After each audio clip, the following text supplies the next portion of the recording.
सांची विश्वविद्यालय के तत्वाधान में संयोजक प्रभाकर पांडे जी ने आज भारतीय संस्कृति के प्राण श्री राम इस विषय पर मुझे अपने विचार व्यक्त करने के लिए आमंत्रित किया। मैं कोटि कोटि धन्यवाद देती हूँ भाई आपका। आज ऐतिहासिक दिन है, 5 अगस्त भारतीय इतिहास का स्वर्णिम दिवस है, जब 500 साल के संघर्ष को पूर्णता मिली। रामलला मंदिर में विराजेंगी, ये तय हुआ। भारतीय संस्कृति और उसके प्राण श्री राम, यदि इस विषय पर हम बात करें तो पहले हमें भारतीय संस्कृति को समझना जानना होगा। भारतीय संस्कृति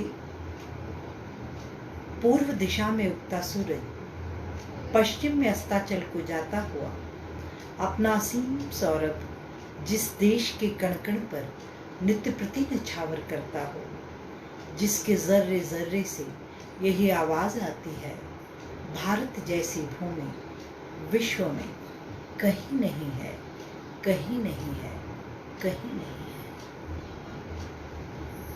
हम भारत को कोई जमीन का टुकड़ा नहीं मानते, हम उसे जीता जागता राष्ट्र पुरुष मानते।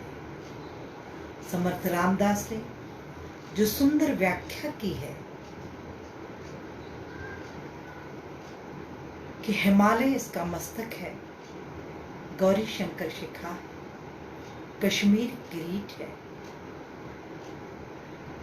बंगाल और पंजाब विशाल कंधे हैं, विंध्याचल कटी है, नर्मदा करधनी है,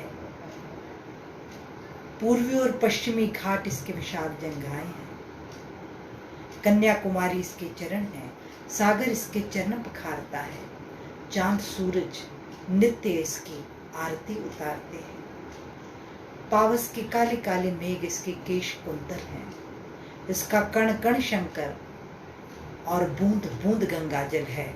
हम जिएंगे तो इसके लिए और मरेंगे तो इसके लिए। ये पावन देवभूमि, जिसे देवभूमि कहा, सचमुच परमपिता परमात्मा ने इसे अपने हाथ से सजाया है, संवारा है। हमारे पूरे देश में 75,000 प्रकार के फल फूल वनस्पतियों से यह आच्छादित है। 45,000 प्रकार के जीव जंतु इसके संतुलन को बनाते हैं। इतनी विराट, इतनी अपार संपदा जिस भूभाग को प्रभु से आशीर्वाद के रूप में मिली हो, ऐसी श्रेष्ठ भूमि दुनिया में और कहीं देखने को नहीं मिलती। संस्कृति भौतिक और अभौतिक दोनों ही संस्कृतियों के उन्नयन की चिंता जिन सभ्यताओं ने की, वो सफलता के चरमोत्कर्ष पर गई है।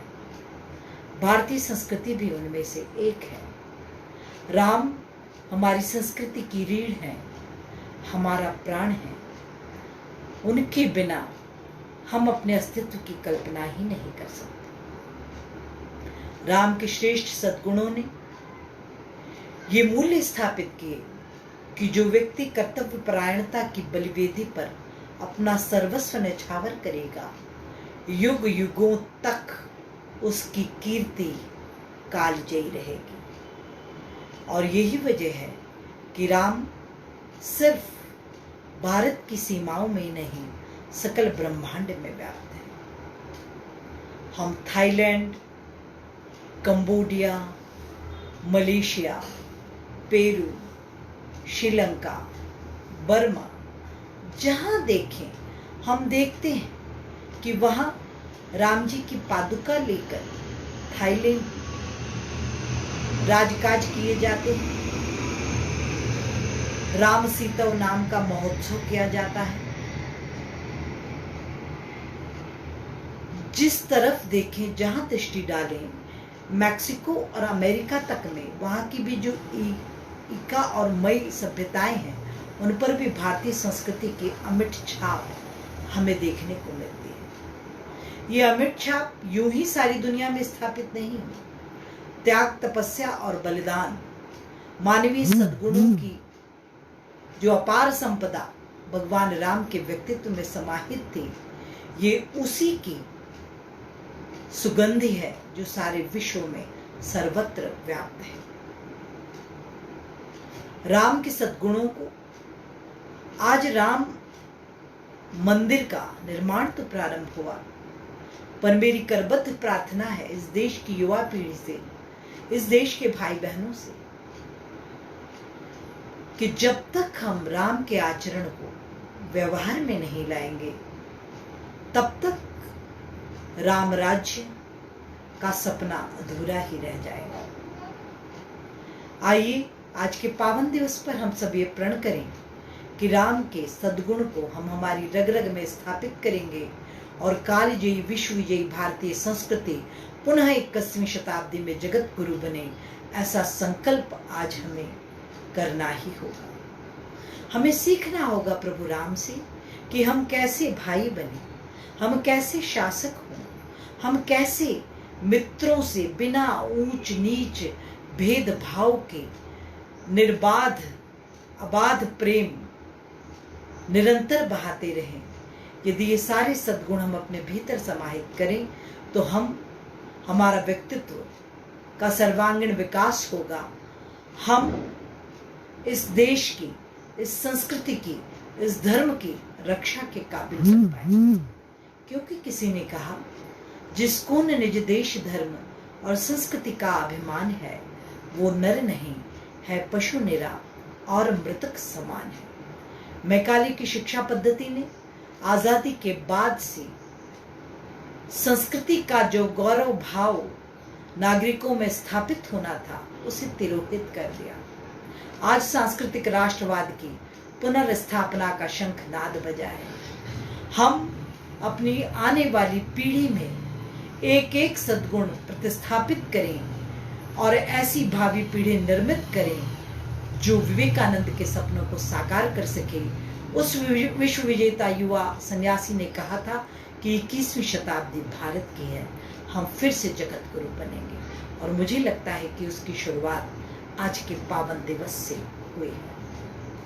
हम पंचनिष्ठाओं के पुजारी, सांस्कृतिक राष्ट्रवाद हमारी अनिवार्य शर्त है। हमारी भारतीय संस्कृति ने सारे विश्व को वो दिया जो कोई दे नहीं सकता। मैं सबसे प्रार्थना करूंगी कि विश्व भारतीय संस्कृति के गौरव को समझना हो तो दिल्ली के अक्षरधाम को आप जरूर एक बार देखकर आ जाइए। आपको, हर बच्चे को, हर विद्यार्थी को वो अक्षरधाम की यात्रा करानी ही चाहिए। तब उसके मन में वो गौरव का भाव स्थापित होगा कि मैं किस संस्कृति का संवाहक हूँ, मैं किस संस्कृति का उत्तराधिकारी हूँ और मेरे अपने क्या कर्तव्य होने चाहिए।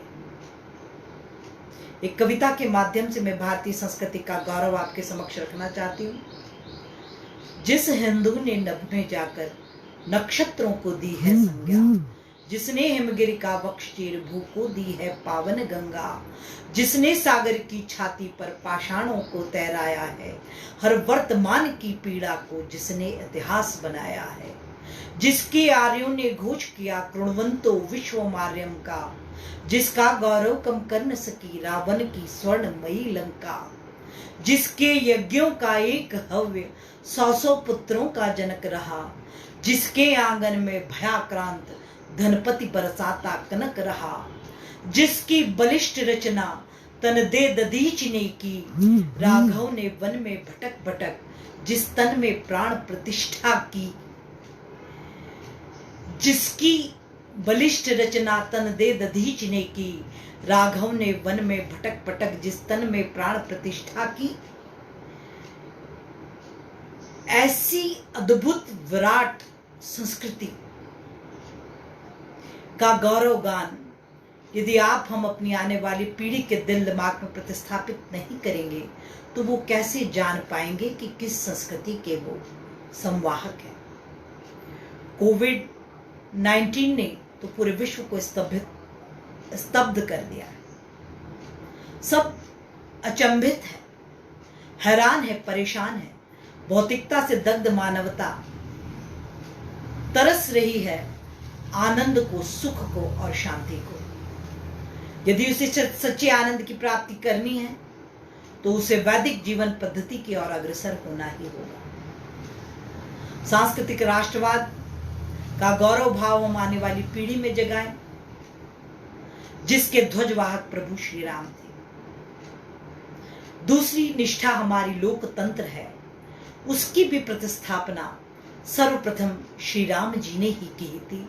उनके शासन में जनता का निर्णय ही सर्वोपरि था। पूरे विश्व ने इस बात को देखा है। समता युक्त शोषण मुक्त समाज का निर्माण, सर्वधर्म समभाव, सभी संस्कृतियों को यथा योग्य मान देते हुए उनको साथ लेकर चलना, ये प्रभु राम ने ही हमें सिखाया है। मूल्यों पर आधारित जीवन की तो वो जीवंत उदाहरण है। यदि कोई उनके सद्गुणों को अपने भीतर समाहित कर ले तो नर से नारायण बनने की इस पावन परंपरा को कोई रोक नहीं पाएगा। आज सारी दुनिया भारत की ओर देख रही है। हमें राम जी के सद्गुणों को अपने व्यक्तित्व में समाहित कर अपनी जीवन शैली परिवर्तित करनी होगी और जगत गुरु भारत का नेतृत्व करना होगा। मैं आग्रह करना चाहूंगी इस पुनीत मौके पर कि कोविड-19 से यदि बचना है तो सूर्योदय सूर्यास्त के वक्त अग्निहोत्र अवश्य करें। सुबह शाम का यह अग्निहोत्र पूरे वातावरण को सैनिटाइज करता है।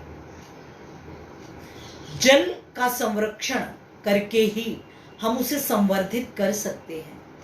धरती माँ की प्यास बुझानी है। देश के कई क्षेत्र रेड जोन में हैं, जहां पीने के पानी के भी लाले पड़ गए। तो आइए छतों का पानी धरती माँ के भीतर उतारें, खेतों का पानी खेत में रोकें और आने वाली पीढ़ी के लिए व्यवस्थाएं सुचारू रूप से संचालित करके जाएं। जन्म, मरण और परण, इन दिवसों पर पौधे लगाकर उन्हें वृक्षों में तब्दील करें, क्योंकि हम सब जानते हैं एक वृक्ष 10,000 लीटर पानी अपने नीचे संचित रखता है, 10 डिग्री तापमान कम करता है। ग्लोबल वार्मिंग से यदि बचना है तो और कोई पुनीत मार्ग नजर ही नहीं आता। ये सब शिक्षा हमें राम जी के विराट व्यक्तित्व से मिलती है। प्रकृति और परमात्मा दोनों का सम्मान, आध्यात्मिकता से जब तक हम भीतर से भरे हुए नहीं होंगे, कोविड जैसी कई चुनौतियां हमको धराशायी कर देंगी, भीतर तक हिलाकर रख देंगे। एक छोटी सी कहानी ध्यान आती है। एक कक्ष में छोटा बालक होमवर्क कर रहा है। उसकी माँ उसके पास बैठी है। टेबल पर एक खाली बोतल रखी है।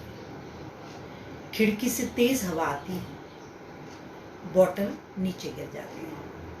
माँ पूछती है, बेटा ये बोतल क्यों गिर गई? बच्चा तल्लीन है होमवर्क करने में। वो कहता, अजीब बात है माँ, गिर गई तो गिर गई, हवा आई तो वो गिर गई। माँ उठती है, खाली बोतल में पानी भरती है और पुनः उसे टेबल पर रख देती है। पहली बार से भी ज्यादा तेज हवा चलती है। वो बोतल थोड़ी सी हिलती है पर गिरती नहीं है। माँ फिर पूछती है कि बेटा ये बोतल अब गिरी क्यों नहीं? बच्चा झल्ला जाता है, कहता पानी भरा है इसलिए नहीं गिरी। तो यही करबद्ध प्रार्थना है कि हम हमारे बच्चों को, हम हमारी आने वाली पीढ़ी को सकारात्मकता से, सद्गुणों से, आध्यात्मिकता से इतना भर दें कि दुनिया का कोई झंझावात उन्हें हिला नहीं पाए, क्योंकि भारतीय संस्कृति के प्राण तो श्री राम हैं। यदि उनका एक एक गुण हमने आने वाली पीढ़ी के भीतर प्रतिस्थापित किया तो ये कालजयी विश्व विजयी संस्कृति पुनः जगत गुरु के पावन पद पर स्थापित अवश्य ही होगी।